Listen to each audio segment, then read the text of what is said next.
Olá, seja muito bem-vindo a mais um episódio do nosso podcast Desvendando o Pedagogiquez.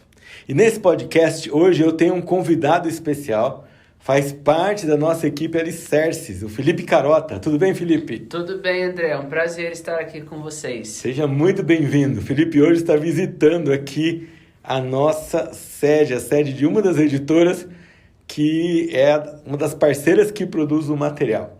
E estou aproveitando então aqui para conversar com ele hoje sobre qual é ou como é a série Alicerces por dentro. Isso mesmo. É muito importante para quem acompanha nossas redes sociais ou para as escolas que usam nosso material, conhecer um pouquinho dos bastidores daquilo que acontece atrás dos muros da editora. Porque existem pessoas, né? Existem profissionais que estão trabalhando. E quem são esses profissionais, né? Primeiro, essas pessoas, elas são indivíduos que voluntariamente, né, reconheceram a possibilidade de exercer os seus dons e talentos para a glória do Senhor e que se colocaram como ferramentas à disposição de um serviço do reino. São pessoas todas que formam uma família, né? Então, são pais, são mães, são filhos muitas vezes e que também, de alguma forma, estão envolvidos nas suas igrejas. Então, individualmente, nós formamos as nossas famílias e essas nossas famílias formam as nossas comunidades de fé.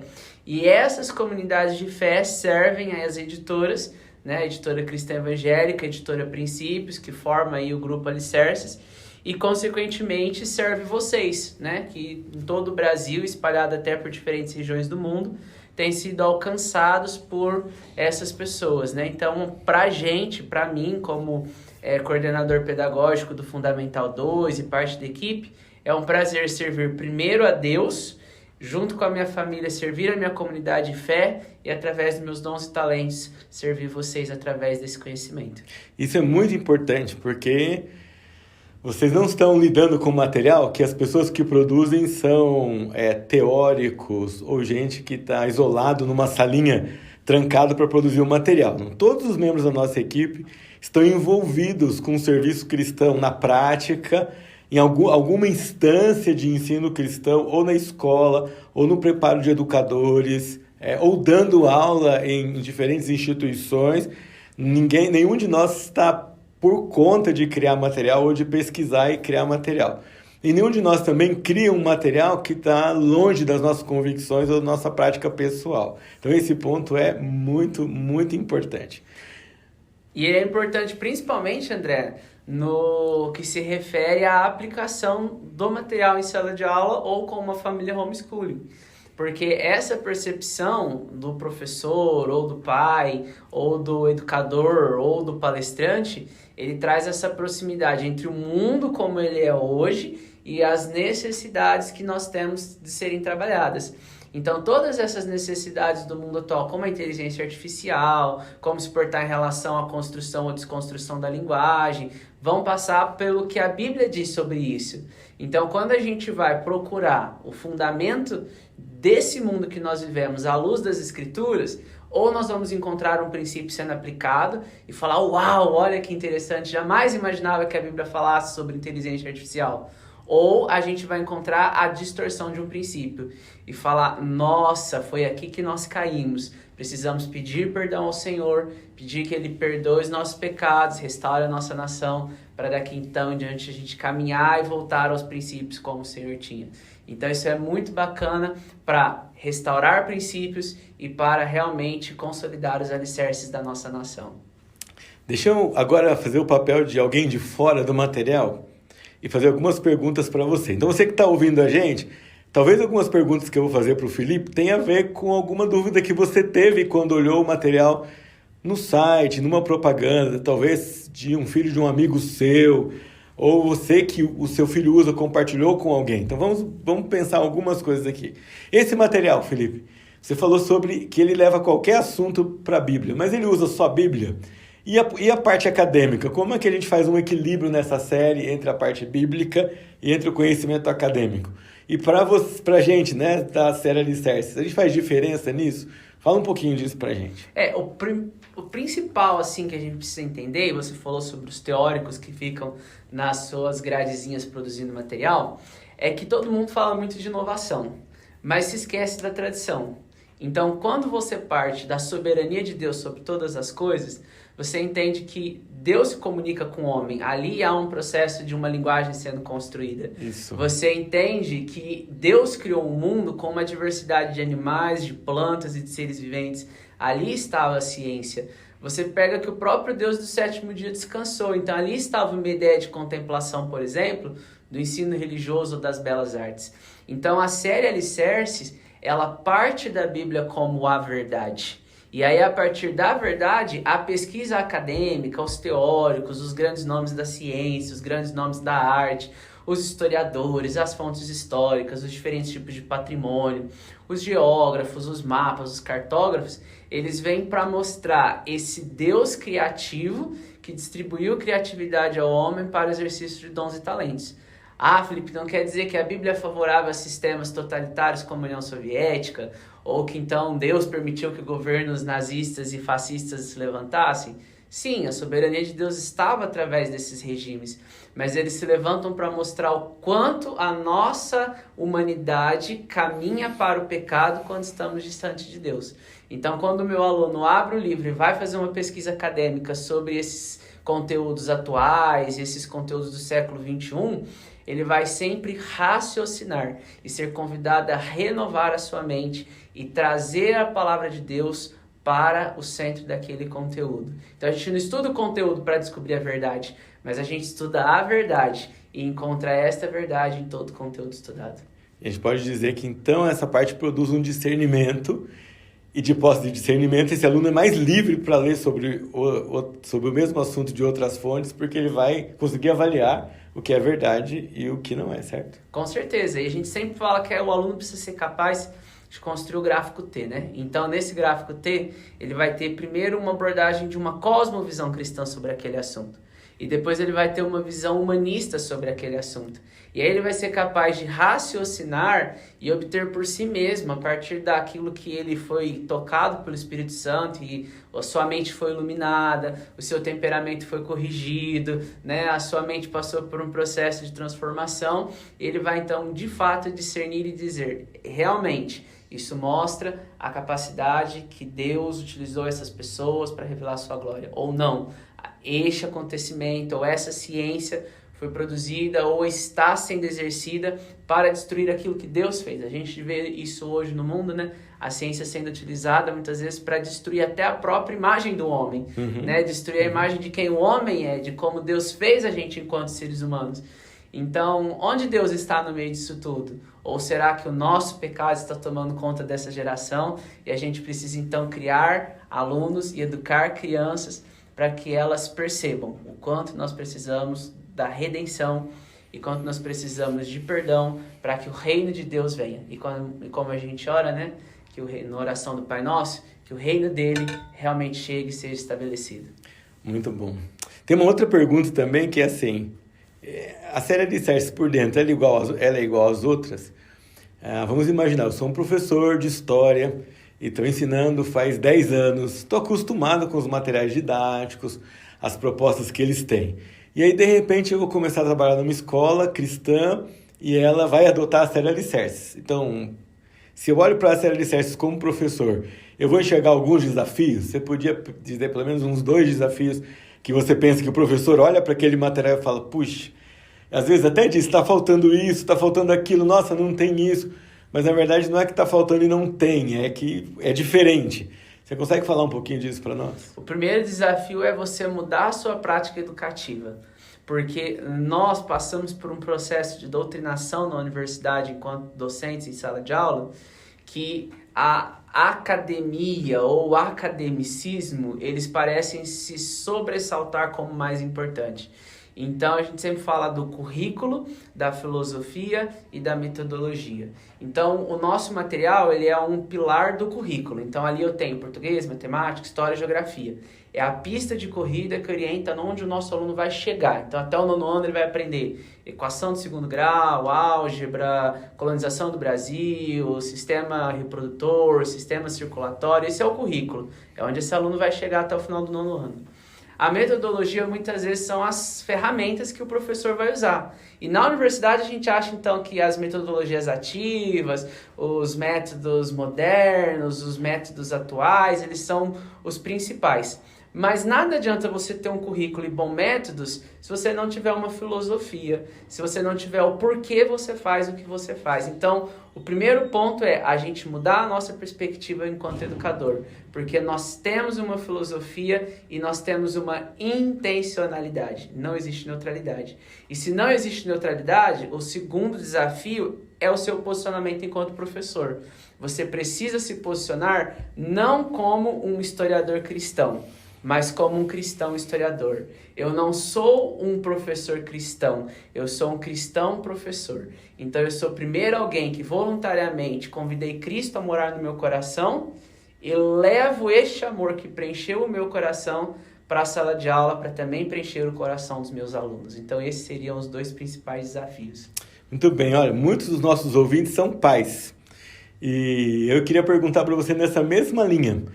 Às vezes eu como pai cresci usando outros materiais, eu mesmo como pai não tive uma educação que os meus filhos recebem hoje, com uma visão redentiva, com uma visão cristã, não passei por esse processo. Então pai, vou pegar aquele material e às vezes ele vai me trazer algumas dificuldades, ou ele vai exigir coisas de mim que nenhum material tenha exigido antes. Essa percepção, acho que alguns que vão nos ouvir vão sentir isso. Como é que o pai pode tanto ajudar o professor nesse processo, como receber ajuda? Quais são passos práticos para um pai conseguir lidar com um material que talvez ele não viu ainda? O que ele pode fazer? Acho que o primeiro ponto é o pai entender o privilégio que ele tem de poder ofertar um material como esse para os seus filhos. Então, o próprio pai mudar o padrão para dizer assim, nossa, eu não sabia que esse material era desse jeito, ou como eu vou trabalhar com o material desse jeito, é mostrar para o filho o privilégio que o filho tem de usar um material que reconhece a verdade e que parte da palavra de Deus. Isso muda a nossa ótica, né? Porque quando a gente enxerga as coisas como um problema, parece que não tem solução. Mas quando a gente enxerga a coisa como uma solução, a gente entende onde está o problema. Então esse acho que é o primeiro ponto. E o segundo ponto prático é a questão da experiência. O pai precisa se dar a oportunidade de ter uma experiência do material com o filho. Então isso envolve ter uma rotina em casa. Não basta o pai delegar para a escola o processo de educação dos filhos. O processo de educação dos filhos é uma responsabilidade nossa primeiro como pai. Então, se eu não tenho na minha casa um espaço para o meu filho fazer a tarefa, se eu não tenho na minha casa um horário que o meu filho senta para fazer a tarefa, se eu não tenho um horário em que o meu filho traz o fichário para casa, abre o material, pega a Bíblia, faz uma leitura, se em tempo e fora de tempo, né, caminhando, né, ao deitar, ao levantar, estou indo para a escola, filho, o que você estudou hoje? Ah, você estudou sobre matemática, mas tinha algum princípio bíblico ali na aula de matemática? Seu professor falou de algum versículo? E deixar a criança oportunizar para a família também como uma oportunidade de serviço aquilo que ela está estudando na escola. E aí isso vai ser um discipulado dos pais para os filhos e um discipulado dos filhos para os pais, né? Como tem lá a profecia do Velho Testamento. E aí essa experiência que as famílias têm vai acabar gerando um processo de transformação, de consolidação e de transformação do caráter dos próprios filhos. Eu tenho certeza, pai, que você vai dizer assim, jamais imaginei que meu filho pudesse conhecer a palavra de Deus tão profundo, igual Jesus com 12 anos, debatendo, por exemplo, a lei com homens mais velhos e fariseus. Muito bem. Você está começando a conhecer agora um pouco mais da série Alicerces por Dentro. O que eu quero dizer com isso? Você está começando a entender por que a gente faz as coisas, não é? Por que a gente pede mais escrita, por que a gente pede que raciocine, por que a gente deduz princípios, por que tem um projeto prático, por que a criança tem que aplicar, o adolescente precisa aplicar aquilo na vida dele. Cada uma daquelas coisas tem a razão de ser. E a gente já resumiu aqui para vocês, o Felipe acabou de resumir parte das nossas convicções. Esse material ele é feito a partir de convicções que nós temos. Por isso a gente chamou esse podcast de Olhando Alicerces por Dentro. Queríamos mostrar para vocês aqui um pouquinho do que é a nossa cabeça e o nosso coração. Vocês já perceberam então até aqui. Primeiro, nós não trabalhamos com teóricos ou com burocratas que são especialistas em produzir conteúdo e isso não tem nada a ver com o que eles creem. Não é assim. Quem trabalha conosco, acredita nessa metodologia, se esforça para praticá-la, educa nesse sentido, seja o filho, seja os alunos, onde quer que ele tenha determinada influência. Você viu também que nós acreditamos nessa associação de família, comunidade religiosa, igreja, a comunidade na nossa volta. A gente não separa essas coisas em termos de uma é melhor que a outra, eu não faço parte de uma e outra, nós fazemos parte de todas elas. Você percebeu também que nós educamos em aliança. Nós vamos ter um podcast só sobre isso depois. Mas ficou claro para vocês aqui. Quando o pai atua na sua responsabilidade, isso facilita a vida do professor. E quando o professor atua na responsabilidade dele, isso guia você, pai, no caminho de como fazer, como ensinar, como ter esse tempo. Eu acho que até um podcast daqui a uns dias, Felipe, pode ser como organizar melhor a rotina para ajudar o filho a fazer tarefa ou algo desse gênero assim. Mas eu queria caminhar um pouco mais, porque se você abrir os nossos livros, e nós vamos explicar isso depois, mas aqui eu vou só tentar explicar para vocês por quê. Abrir os nossos livros tem coisas que se repetem. Por exemplo, a gente sempre estuda uma biografia. Por que a gente estuda uma biografia? As biografias, elas são modelos de caráter para a formação da criança. Elas são como uma inspiração. Então, se nós olharmos, por exemplo, lá para os nossos avós, né? Então, os nossos avós contavam assim... porque quando meu pai veio lá da Itália e foi trabalhar na fazenda, então trabalhava debaixo do sol. Então os filhos aprendiam com a história dos pais e os pais aprendiam com a história dos avós o valor do trabalho, o valor da família, a importância daquele sacrifício voluntário que era feito em prol daqueles que estão próximos de mim. Então, quando a gente vai para o modelo de biografia, a gente vê desafios que aquelas pessoas enfrentaram, a gente percebe limitações que muitas vezes eram condições socioeconômicas ou até mesmo de acesso a alguma determinada ferramenta, universidade. A gente percebe a dificuldade, por exemplo, que se tinha de ter acesso à Bíblia.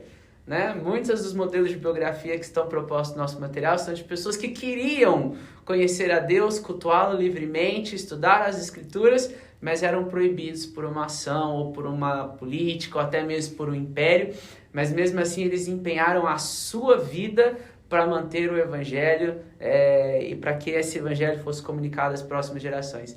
Então nós queremos que essas crianças, ao estudar essa biografia, olhem e falem: Senhor, eu quero ter um coração, eu quero servir a minha comunidade, eu quero ser uma liderança servidora que impacta o lugar que o Senhor me colocou, como o Senhor fez através de Martin Luther King, como o Senhor fez através de Isaac Newton, como o Senhor fez através de homens eruditos como Beethoven, como o Senhor deu conhecimento aos homens sábios como Aristóteles ou Salomão. Dá também a mim um coração para mudar a minha comunidade, para obter sabedoria, para buscar no Senhor direção na ciência e transformar o lugar que eu vivo. Muito bom. A biografia é só uma ferramenta, mas percorrendo essa área de alicerces, você vai ver também oportunidades de serviço, que é a ideia de colocar o conhecimento em ação, na prática, para abençoar outras pessoas. Vai ver linha do tempo. Mas fique com a gente. No próximo podcast, nós vamos explicar um pouco ferramentas, princípios. À medida que você caminha conosco, essa linguagem vai ficando mais clara para você. Felipe, deixa aqui uma palavra de incentivo para os pais e professores que são professores alicerces e família alicerces, por favor. A mensagem principal é a mesma que eu compartilhei com o pessoal na editora hoje de manhã. Nós fomos chamados a ser sal. E o sal, ele, de certa forma, ele traz tempero. Quando a gente pega uma comida sem sal, a gente fala: nossa, que sem gosto. Então, que vocês sejam famílias que salguem as comunidades onde vocês estão. Que as pessoas tenham prazer de estar com vocês. Que as pessoas sintam o amor que vocês têm pela palavra de Deus e o amor que vocês têm um pelos outros seja uma marca onde vocês estão. Mas muitas vezes o sal incomoda. Então, que vocês também possam causar incômodo no sentido de trazer transformação. Incômodo no sentido de dizer assim: eu não consigo viver do jeito que você vive. E eu quero viver do jeito que você vive. Me mostre aonde está a fonte daquilo que faz você viver desse jeito. Então, que vocês sejam inspiração para as pessoas que estão no lugar que vocês estão e que vocês possam trazer sabor, né, trazer essência a esse mundo perdido e sem referência. Muito bem, obrigado por ter ouvido a gente aqui, obrigado Felipe por estar conosco. Obrigado a vocês. Não percam os próximos episódios do nosso podcast Desvendando Pedagogiquês. Nós queremos aqui trocar em miúdos os conceitos que às vezes quem está acostumado com esses termos consegue entender, mas todo mundo que está no universo do material, nem sempre. Então não deixe de nos escutar, não deixe de seguir as nossas redes sociais, eu conto com vocês. Um abraço da nossa equipe toda para você.